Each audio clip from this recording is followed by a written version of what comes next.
The day after Christmas here on the video report and on the website, I kind of had a little bit of a rant against NFL Commissioner Roger. It's all about integrity, Goodell, because of the finish of the Christmas night game between the Raiders and the Eagles. Now, listen, it was a forgettable game. It was a boring game. The best thing you could probably do is put it out of your mind. But it was an interesting game because of the hypocrisy involved in the finish of the game. Let me just refresh you. It was a game where the Eagles were a 10-point favorite. They scored on a defensive fumble return to close the game with no time remaining, making that score 19-10. And after the Eagles got done celebrating, they had to come out and attempt a point after. Why? Because the rule book says after a score, you have to have a point after attempt. But there's no rule that says the team actually has to try to complete that point after attempt. And try is the key word here.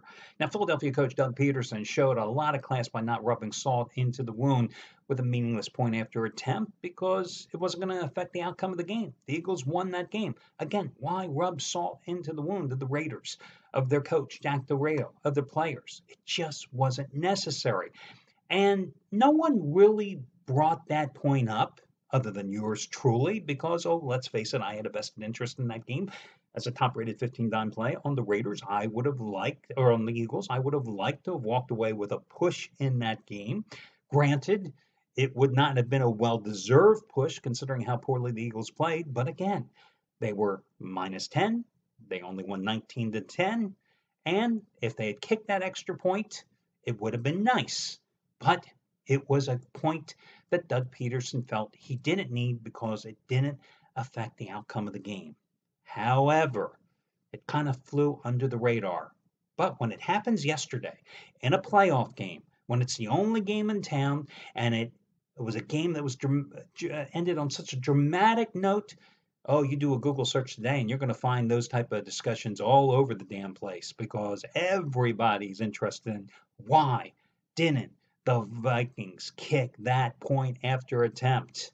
Yeah, big difference, right? The media, the national media, a little late to the dance. They should have been watching my video on December 26th because I was all on top of this one. Listen, I had a 15-dime play on the Vikings yesterday at minus 5.5 points, but to be honest with you, after they blew that 17-0 lead, that game was over.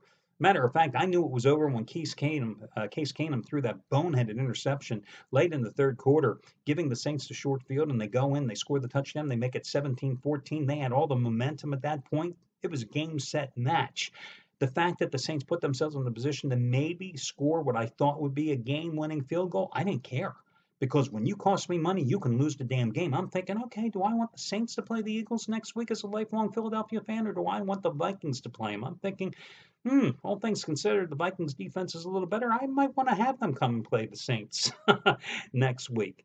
A dome team like the Saints playing outside in the frigid temperatures in Philadelphia instead of the Vikings, a dome team with a better defense. I like my Eagles against the Saints, so I didn't care. But then the dramatic finish, the touchdown catch, then suddenly, there you have it. You have the Vikings, a 5.5-point favorite, sitting there. The game score, 29-24. You have the review, and then you have the rule, 29-24, and the Vikings have to stop celebrating. They have to clear the field, and you have to come out for the point after attempt. But like Doug Peterson on that December 25th game, Mike Zimmer, to his credit, realized that there was absolutely no need to make an agonizing loss any worse for Sean Payton and the Saints. But just one problem, and it deals with that integrity issue. Now, the NFL knows damn well that there's money being wagered on games, legally in Vegas and offshore 10 times over. And the NFL knows damn well that money being wagered, yes, wager is the right word on fantasy football. And the effect that PAT has, not necessarily in yesterday's game, but on that Eagles game and the Raiders on Christmas night, that had a huge effect on individual leagues and on team leagues because it wasn't kicked. Not so much yesterday. And no matter what the governing organizations for those big companies that run those fantasy leagues that don't pay to be on this site and get any free advertisements, so I'm not going to mention their names, but you know their names because they run those incessant TV advertisements, it's wagering. It's betting.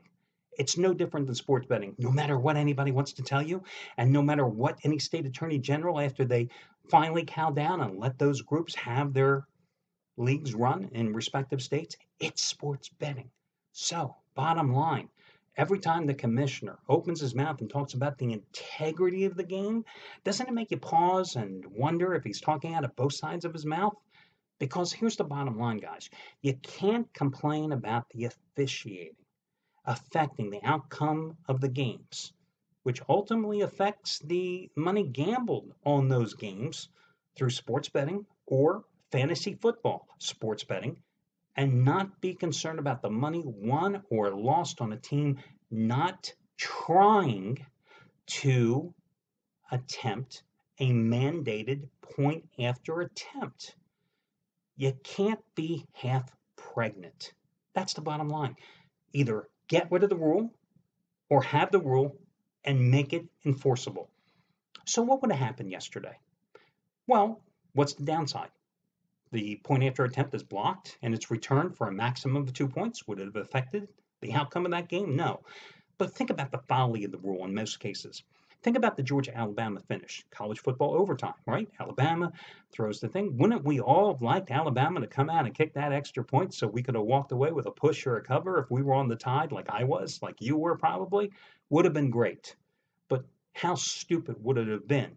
You had the confetti falling down, you had the celebration. That's the way the game should have ended. Yesterday, you had a 5-minute NFL booth review, then you had a celebration, and oh, by the way, guys, clear the field because we got to have a phony point after attempt try so everybody can kneel down, and then we can have another celebration. You can't be half pregnant. You either have a rule and you enforce it, or you have no rule at all. It just doesn't make any sense. Again, you can't be half pregnant. Either have the rule or don't have the rule. 100%. Not 50% of a rule. It just doesn't make any sense. To go through the folly of stopping a game-ending celebration just to line up everybody to try the damn thing in the first place and then have it kneel down and then have the celebration resume, that's hypocrisy at its finest. It's a good thing I'm having a good morning. Anyway, let's talk about the other game, the Steelers game. You know, Ben Roethlisberger didn't have the 5 interceptions, and everybody say, "Oh, Ben Roethlisberger had a good game, and they still lost." Oh, really? Hold it. Let me just think about this. Okay, so he threw for 469 yards and 5 touchdowns, but his 2 turnovers early in the game that resulted in 14 points, and that's part of the reasons that the Steelers were down 28-7 early, and that means they couldn't think about running the ball and controlling the clock because you can't run the ball when you're down 28-7 early, which means Le'Veon Bell was pretty much reduced. Yeah, he had 155 total yards in the game, but he only ran for 67. The defensive line, first half, playing at home, Jacksonville had not been running the ball effectively for 5 prior games. Oh, but in the first half, in Pittsburgh, Jacksonville, that warm weather team, 6.1 yards per carry. 115 of their 164 total yards on the ground ran for in the first half. Pittsburgh, steel curtain defense, oh, that's a faded memory. No sacks. Secondary, no turnovers. Secondary, no coverage. Mike Tomlin talked a couple weeks ago about looking ahead to a rematch with the Patriots. You saw Mike Mitchell jump on that bandwagon. You saw Le'Veon Bell jump on that bandwagon. Big mistake. You got to hold Mike Tomlin accountable. The onside kick decision was laughable. His explanation was comically justifiable because his defense truly couldn't stop them all day. The defensive coordinator, Kevin Butler, he's got to go. The outside linebackers coach, or is it the inside linebacker? Outside linebackers coach, Joey Porter, what has he done with that linebacker crew the last couple of years? The secondary coach, Carnell Lake, he's got to go. The offensive coordinator, Todd Haley. Okay, so let me get this right. Is Ben Roethlisberger allergic to quarterback sneaks now at this stage of his career? Is Todd Haley afraid to call them? Is Todd Haley too stupid to call them? Does Todd Haley and Ben Roethlisberger get along? This is a dysfunctional team. If you're not going to fire Mike Tomlin, you got to make a lot of changes there. This is not a good team. One guy that had a great weekend was Eric Schrader this weekend. Hit his 4th 100 dime max wager playing in 4 days on Saturday with the Patriots. Then came yesterday, raised the bar fourth ever 209 play of his career, and cashed in with Jacksonville outright. Today he goes for his 8th straight winning day, his third 109 college basketball release of the season. Horizon League Game of the Year, Oakland and Illinois of Chicago. You get it for over half price off by using coupon code ERIC. All your other discount codes, etc., are over on the homepage. Let me get to your complimentary plays. 7-2 with them since last Tuesday, despite yesterday's loser on the Steelers. I'm going to go with Penn State today. I'm a little worried with Penn State, and I'll tell you why. But I'm going to take Penn State minus 7.5 at home here against Minnesota. Minnesota team that has fallen apart, especially defensively, since they suspended I think he was the Big Ten Defensive Player of the Year last year, their 6'10 center, Reggie Lynch, who was averaging 10 points, 8 rebounds, and 4 blocks a game. They suspended him 3 games ago. They've lost all 3 games. But coinciding with Lynch's suspension has also been the absence of one of their top players, their third leading scorer, guard Amir Coffey, who was out with a shoulder injury. He averages 14 points, 4 rebounds, 3.5 assists, and in Big Ten play, he was averaging like 35 minutes a game.